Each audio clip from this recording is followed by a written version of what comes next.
Nang malaman umano ng mag-ina ang kalagayan ni Lola Puring, ay nagpresenta ang mga yon na sila na lamang ang magpupunta sa palengke. Pumayag naman umano siya kaagad dahil hindi raw niya talaga kayang tumayo gawa ng masakit pati mga kasukasuhan niya. Mabilis naman umanong nakapamalengke yung mag-ina. Marami silang pinamiling gulay at karne. Makalipas ang ilang minuto, ay lumabas daw mula sa kusina si Inday. May dala na umano itong mainit na sabaw na nasa mangkok. Luto yun mula sa pinaghalo-halong mga gulay na para bang pinakuluan lang. Medyo nag-alangan pa si Lola na kunin yon dahil first time niya makakita ng ganong luto. Sinabi sa kanya ni Inday na higupin daw niya yon dahil makakatulong daw yon sa paggaling niya. Ganon kasi umano ang niluluto sa kanya ni Manang Lusing kapag siya ay nagkakasakit. Humigop si Lola Puring ng sabaw. Gaya nga ng inaasahan niya. Matabang yon. Halatang hindi nilagyan ng asin.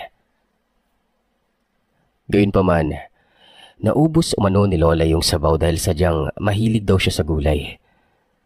Guminhawa naman umano ang pakiramdam niya dahil doon. Ilang araw lang ang lumipas simula nang makahigop ng sabaw si Lola. Nag-iba na ang panlasa nito. Parang hinahanap-hanap na umano niya yung luto ni Manang Lusing. Maging si Lolo Ben ay nagtataka na dahil maging yung mga karne na hindi gaanong luto, nakakain na niya. Kung minsan pa nga ito pa mismo ang nagre-request kay Manang na ipagluto siya nito.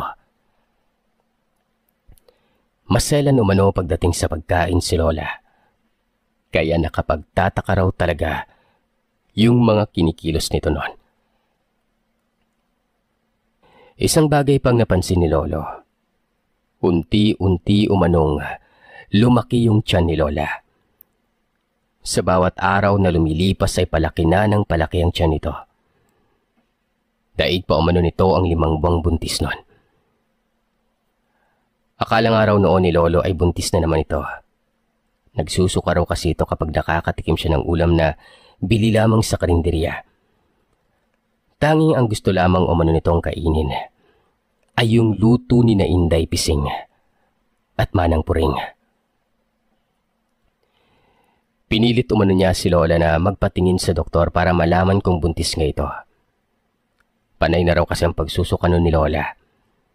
Pati yung mga paborito niyang pagkain dati ay hindi na niya kinakain pa. Matapos niya itong ipatingin, ay kinumpirma ng manggagamot na hindi naman daw nagdadalang tao si Lola. Nababahala na umano si Lolo noon, lalo pat hindi na normal yung paglaki ng tiyan ni Lola Puring. Isang umaga, paalis na raw sana si Lolo noon. Nakaramdam siya ng pagkauhaw kaya naman dumaan muna siya sa kusina para uminom ng tubig. Eksakto naman na nadatnan niya roon si Manang Lusing.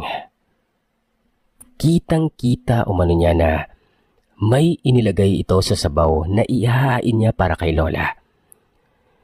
Isa yung malambot na bagay na parang gulaman. Kulay itim umano yon. Kasing laki ng piso.